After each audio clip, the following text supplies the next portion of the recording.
দেখছিলে নাকি? না, দেখছিলাম না, শুনছিলাম।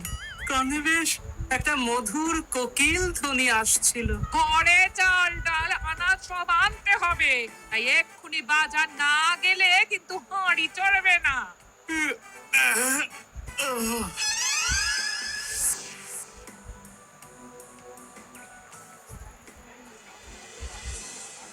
এ কি, মুদির দোকানে মড়ক লেগেছে নাকি?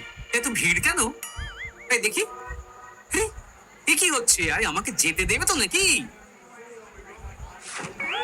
ওরে বাবা রে বাবা, এ কি কাণ্ড রে! এত বছর ধরে এখানে আছি, মুদির দোকানে তো এত ভিড় দেখেছি বলে মনে পড়ছে না। না, এই ভিড়ের সাথে যুদ্ধ না করে বরং এখন ফিরে যাই। রাজবাড়িতে একটা কোনো উপায় হয় কিনা দেখি।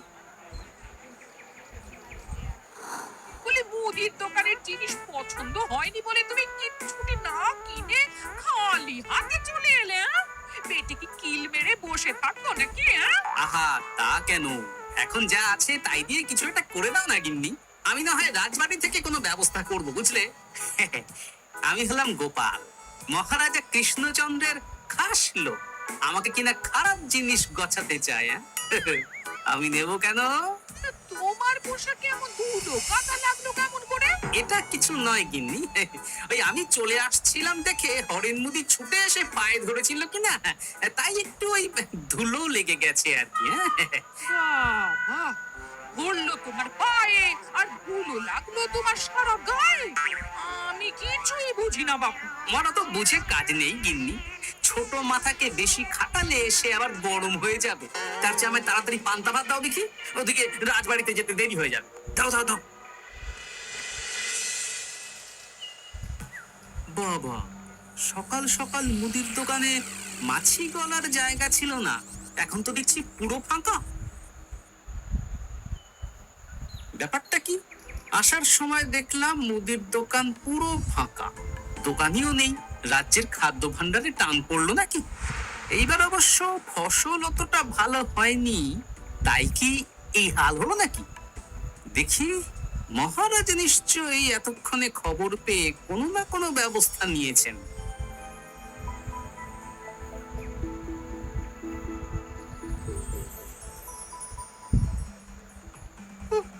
আমি যদি উড়ে যাই, দয়া করে ধরে ফেলুন। উফ, না হলে আমাকে নিয়ে উড়ে যাবে এই মজার বেলুন। খাসা খাসা, সত্যি বিজ্ঞানী, তোমার এই আবিষ্কার অতি মনোরম, দেখলেই মন ভালো হয়ে যায়। তা যা বলেছেন মহারাজ। এই অদ্ভুত উড়ন্ত বেলুন দিয়ে এখন থেকে বার্তা এ রাজ্য থেকে অন্য রাজ্যে পাঠানো যাবে, দূতের কাজ কমবে। বড় ভালো কথা বলেছো হে মন্ত্রী, এর জন্য বিজ্ঞানীকে আমি পুরস্কৃত করব। কি ভুল করে কোথাও চলে এলাম নাকি? কি রাজসভা নাকি কোনো মেলা? সভাসদেরা একই করছেন। গোপাল, এত দেরি করে এলে কেন? এত বড় আমোদ থেকে বঞ্চিত হলে? এইসব কি মহারাজ? বিজ্ঞানী এই নতুন ধরনের বেলুন আবিষ্কার করেছে গো গোপাল। আমার বানানো বেলুন কেমন হয়েছে গোপাল? ভালো, কিন্তু মহারাজ আমি যে একটু গুরুতর সংবাদ নিয়ে এসেছি মহারাজ। তোমার তো কোনো কিছুই ভালো সহ্য হয় না গোপাল। সবাই তোমার অনুপস্থিতিতে এই যে হাসির রোল উঠছে, সবাই আমোদ আহ্লাদ করছে, আর মহারাজও বেশ খুশি আছেন, এতেই তোমার গায়ে জ্বালা হচ্ছে, সেটা বলো না। সূঁচ যদি চালুনির বিচার করতে যায় তাহলে কি চলে মন্ত্রী মশাই? যাই হোক, সবাই যদি এই ছেলে খেলা বন্ধ করে একটু শান্ত হয়ে বসেন তাহলে আমি কথাটা বলতে পারি। বেশ, তোমরা সবাই বসো, শুনি গোপাল কি বলতে চায়। সেনাপতি, দয়া করে সভাকবিকে বেলুন থেকে নামানোর ব্যবস্থা করো। হ্যাঁ হ্যাঁ, এক্ষুনি নামাচ্ছি। ওই মা! থামো থামো থামো, এবার গোপাল কি বলতে চাইছিলে বলো। মহারাজ, সকালবেলায় আমি বাজারে গিয়ে দেখি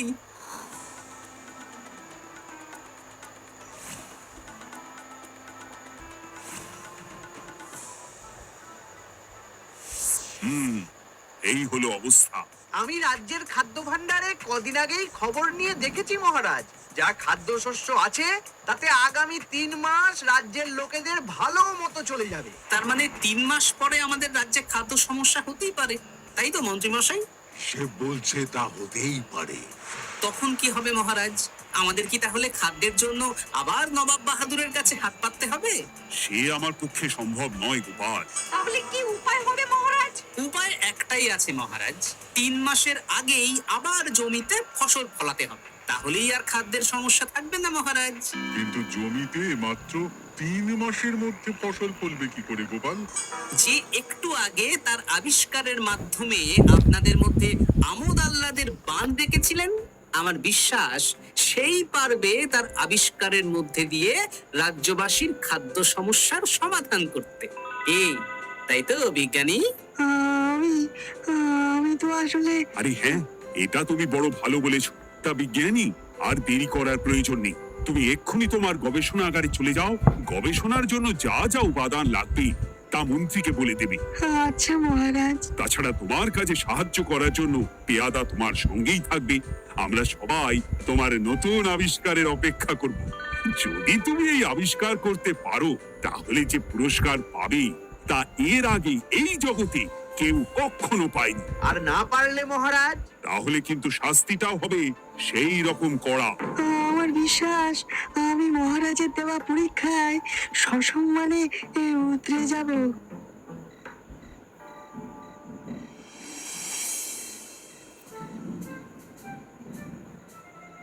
কি গো, কি হলো কি তোমার? এত রাতে এখনো জেগে আছো যে বড়, হ্যাঁ? জেগে আছে কি আর সাধে গিন্নি, বিজ্ঞানীর জন্য বড় চিন্তা হচ্ছে বুঝলে। তুমি তো জানো রাজসভায় যে কজন আমার ভালো চায় তাদের মধ্যে বিজ্ঞানী একজন।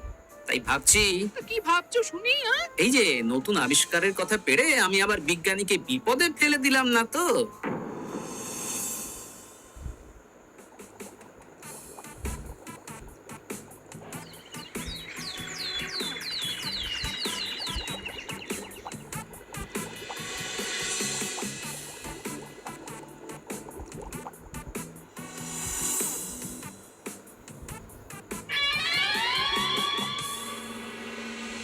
সাত দিন হয়ে গেল বিজ্ঞানী আবিষ্কারের দায়িত্ব পেয়েছে, না সে রাজসভায় এসেছে না সে গবেষণা কক্ষ থেকে বের হয়েছে। সে কি কথা গো? তাহলে আর বলছি কি গিন্নি, এমনকি কাজের জন্য রাজসভা থেকে 2-3 জন পেয়াদা দেওয়া হয়েছে তার সাথে, তাদেরকে সে কিছু করতেও বলেনি, তারা ঠায় বাইরে বসেই আছে। ও মা গো, আর খাওয়া না, কিছুই নাকি করেনি। এ তুমি কি বলছো গো? বলছি বিজ্ঞানী সুস্থ আছেন তো নাকি? পরীক্ষা নিরীক্ষা করতে করতে আবার তার কিছু হয়ে যায়নি তো, হ্যাঁ? সেটাই তো ভাবছি গিন্নি, বেচারিকে বিপদে ফেলে দিলাম না তো। না, কাল সকালে একবার গিয়ে দেখতে হবে বিজ্ঞানীর ঠিক কি হলো।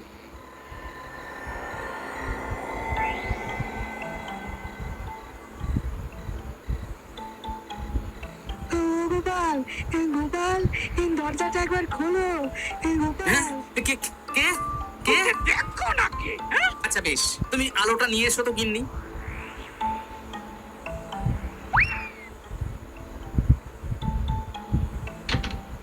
ওরে বাবারে, ভূত ভূত ভূত! গোপাল, গিন্নি, শিগগিরই আলোটা সামনে আনো। এ কি কাণ্ড! বিজ্ঞানী, বিজ্ঞানী, ও বিজ্ঞানী, একটু জল আনো তো গিন্নি।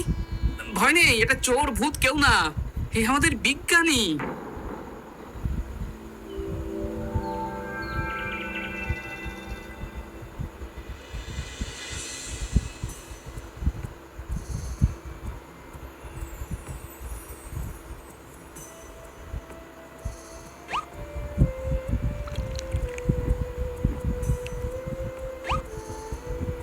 এইবার একটু সুস্থ বোধ করছো তো বিজ্ঞানী?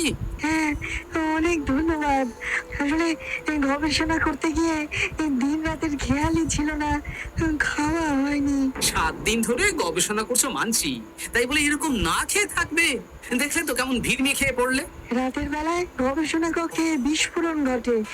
এই যাত্রায় মনে হয় আমার প্রাণ রক্ষা হলো না, আমার গবেষণা বিফলে গেছে। আহা, এত সহজে হাল ছেড়ে দিলে কি চলে? আমার ঠাকুরদা একটা কথা বলতেন জানো, যদি করো গোড়ায় গলদ কেঁদে কুল পাবে না বলো? এর কথার অর্থ কি গোপাল? আমি যে সবটা বুঝি তা নয় বিজ্ঞানী, তবে যেটুকু বুঝি তার মানে হলো ঘোড়ায় গলদ করলে বলদ অনেক খাটলেও ফল পাবে না, ফলে তাকে কাঁদতে হবে। আমার মনে হচ্ছে তুমি ঘোড়ায় গলদ করে ফেলেছো। সেটা তো আমারও মনে হচ্ছে গোপাল, কিন্তু এখন তাহলে উপায়? মহারাজ যদি আমার ঘরটা নেন তাহলে? না না, ভাবদিও না বিজ্ঞানী, আমি তো আছি। দেখো, আমি তো তোমার মতো শিক্ষিত নই বিজ্ঞানী। রসায়ন ভৌত বিজ্ঞানে আমি পুরো অজ্ঞান, এমনকি প্রকৃতি বিজ্ঞানও আমার পড়া হয়নি। তবে প্রকৃতির মধ্যে যে বিদ্যা লুকিয়ে আছে তা আমি জেনেছি। আমার মনে হয় তোমারও ওই প্রকৃতির বিজ্ঞানের দিকে এবার নজর দেওয়া উচিত। কিন্তু কিভাবে শুরু করবো গোপাল? আচ্ছা বেশ, চলো আমার সঙ্গে।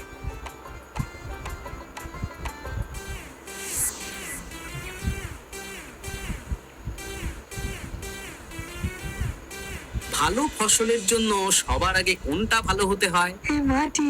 বাহ, তা মাটি যত ভালো, ফসলের গুণমান ও পরিমাণ ততই ভালো হবে, তাই তো? মাটি ভালো করতে হলে কি করতে হবে বিজ্ঞানী? কি গোপাল? এই যে গাছগুলো দেখছো, এগুলো আমাদের ছোটবেলার সময়ের গাছ।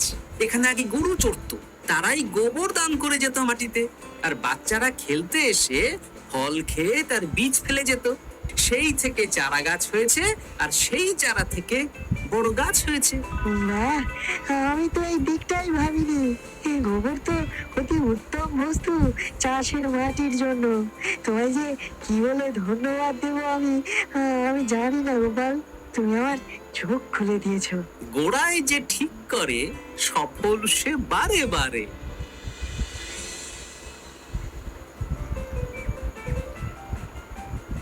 তাহলে বুঝে গেলে তোমাদের কাজ? হ্যাঁ বিজ্ঞানী মশাই। বেশ, আর বিলম্ব নয়। তোমাদের হাতে কিন্তু একদম সময় নেই।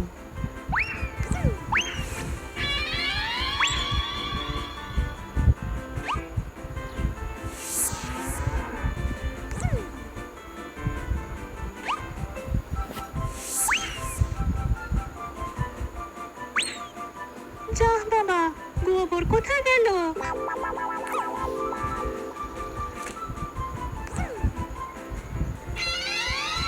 বাহ, এই কাজ ভালোই এগোচ্ছে। তোমার জুড়ি মেলা ভার গোপাল, তুমি যা বুদ্ধি দিলে।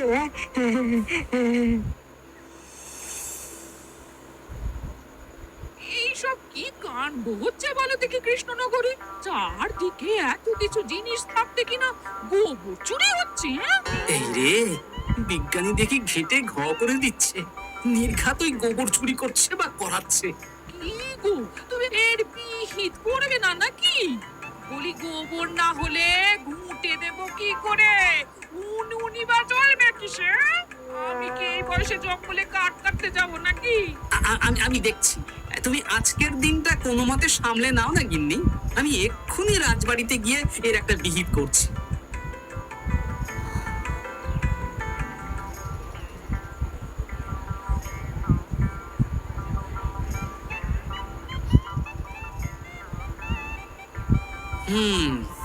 গোবর চুরির ব্যাপারটা বড় গুরুতর আকার নিয়েছে দেখছি। দ্রুত এর বিহিত না করলে জল না, মানে গোবর মাথা ছাড়িয়ে যাবে। গোবর চুরি হচ্ছে। এর একটা বিচার চাই। রাত দুপুরে গোবর চুরি। ইয়ার কি হচ্ছে? এই অন্যায় মেনে নিতে পারছি না। পারবো না। শুধু মাথাই ছাড়ায়নি মহারাজ, বিজ্ঞানী রাজ্যের সব গোবর চুরি করে এমন বড় একটা স্তূপ বানিয়েছে, চাইলে সেই স্তূপ মনে হয় সেই মুর্শিদাবাদের নবাব বাহাদুরও দেখে ফেলবেন। সে কি কাণ্ড! শুধু কাণ্ড নয়, এ যে প্রকাণ্ড। বিজ্ঞানী করেছে রাজ্যকে একেবারে লন্ডভন্ড। বাহ, বেশ অনেক গোবর জমেছে। এইবার আমার পরীক্ষার কাজ শুরু করতে হবে।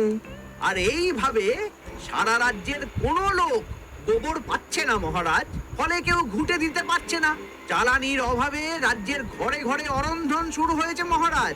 প্রজারা রাজসভার সামনে বসে বিক্ষোভ দেখাচ্ছে। এ তো সত্যি বিশৃঙ্খল অবস্থা মহারাজ। খাদ্যাভাব মেটাতে গিয়ে বিজ্ঞানী তো দেখছি সেই খাদ্যের সংকটের সামনেই ফেলে দিয়েছেন রাজ্যবাসীকে। এক্ষুনি ডাকো বিজ্ঞানীকে, আজই আমি ওর গর্দান নেব। এত বড় সাহস! মার্জনা করবেন মহারাজ, এত দ্রুত কোনো সিদ্ধান্তে উপনীত না হলেই ভালো। হ্যাঁ, সে তো তুমি বলবেই। তোমার বড় প্রিয় মানুষ তো ওই বিজ্ঞানী, তুমি তো তার দিকে ঝোল টেনে কথা বলবেই। না মন্ত্রী মশাই, মহারাজের আশীর্বাদে আমার ঘরে দুমুঠো ভাত ডাল আর একটু মাছের ঝোলের অভাব নেই, তাই আমার কারো পাত থেকে ঝোল টেনে খেতে হয় না। এ কি গন্ডগোল? কে জানে কে টানলো কোন দিকে ঝোল? আমি বলি কি মহারাজ, যে কোনো পরীক্ষাতেই শুরুতে ভুল হয়েই থাকে, ভুল থেকেই তো মানুষ শেখে মহারাজ। বিজ্ঞানী হয়তো একটা ভালো করতে গিয়ে অন্য অসুবিধার কথা বুঝতে পারেননি। আমি যাচ্ছি মহারাজ, আমি গিয়ে এক্ষুনি এই সমস্যার সমাধান করে আসছি। কিন্তু মনে রেখো গোপাল, বিজ্ঞানীর হাতে কিন্তু সময় অতি কম। হ্যাঁ, সময় যত যাচ্ছে বিজ্ঞানীর গর্দানের দিকে মহারাজের হাত তত এগোচ্ছে। আমার তো মনে হচ্ছে মহারাজ বিজ্ঞানীকে এই দুর্বুদ্ধি ওই গোপালই দিয়েছে, আর এই আবিষ্কারের পুরস্কার নিয়েও গোপাল বিজ্ঞানীর সাথে কোনো রফা করে চলেছে।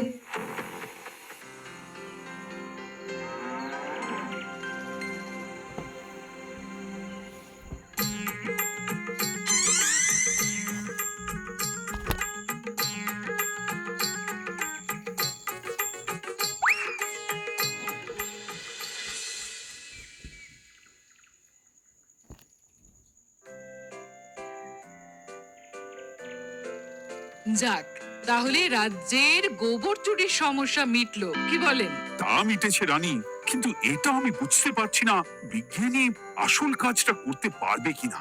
না পারলেই তো আবার 3 মাস পরে। কি সকাল বেলায় এই কটু গন্ধে রাজবাড়ি ভরে উঠেছে কেন? কি হলো? ইস, এত বিশ্রী গন্ধ কোথা থেকে আসছে মহারাজ? এ তো মনে হচ্ছে প্রহরী, এক্ষুনি বিজ্ঞানীর বাড়ি গিয়ে তাকে ডেকে আনো।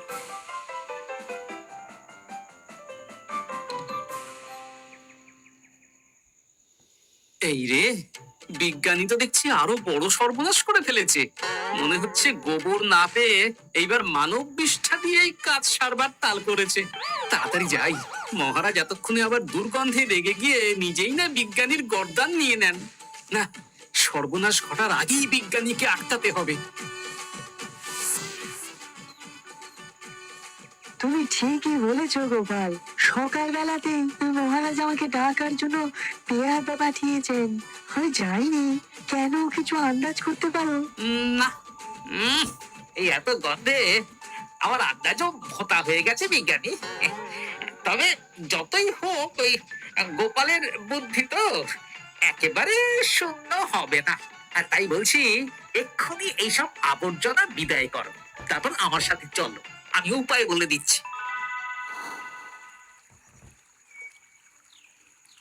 একটা কথা ভাবছিলাম বিজ্ঞানী, আমাদের বাড়ির পিছন দিকে কয়েক মাস ধরেই আমার গিন্নি ওই ফলের খোসা, তরকারির খোসা, ফলের বীজ ফেলে।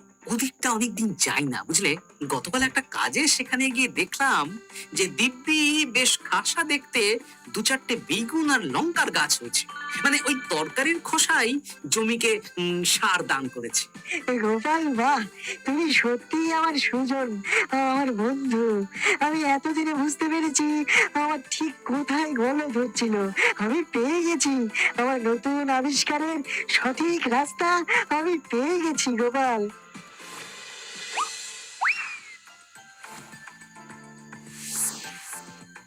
শাকসবজির খোসা থেকে তো দারুণ সার তৈরি হয়েছে গোপাল। সাথে আমি আবিষ্কার করেছি কেঁচোর দল মাটিতে যে বায়ুর যোগান দেয় তা কিভাবে আরো বেশি করে মাটির মধ্যে প্রবেশ করানো যায়। বাহ বাহ বাহ বাহ, এই যে শোনায় সোহাগা বিজ্ঞানী।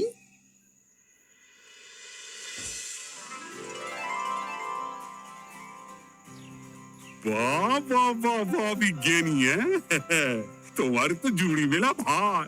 মাত্র 1 মাসেই এত ফসল ফলেছে। বলো বলো বলো, তুমি কি উপহার চাও? এইসব বলে আমার লজ্জা দেবেন না, আমি আপনার দাস মাত্র। বিজ্ঞানী না চাইলেও আমার একটা আবদার আছে মহারাজ। সে তো থাকবেই, তুমি তো আবিষ্কর্তা কি না?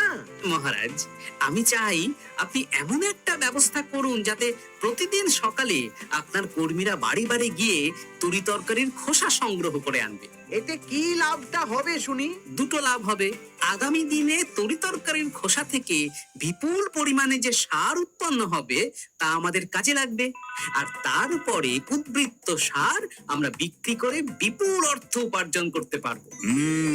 আর কারো বাড়ির সামনে আবর্জনাও জমা হবে না মহারাজ, চারিদিক পরিষ্কার পরিচ্ছন্ন থাকবে। বাহ বাহ বাহ, এ ভারী ভালো প্রস্তাব। আমি এক্ষুনি এই প্রস্তাবে সম্মতি জানিয়ে ফরমান জারি করছি গোপাল। আর শুধু বিজ্ঞানী নয়, তোমার জন্য পুরস্কার ঘোষণা করছি। সবই আপনার দয়া মহারাজ।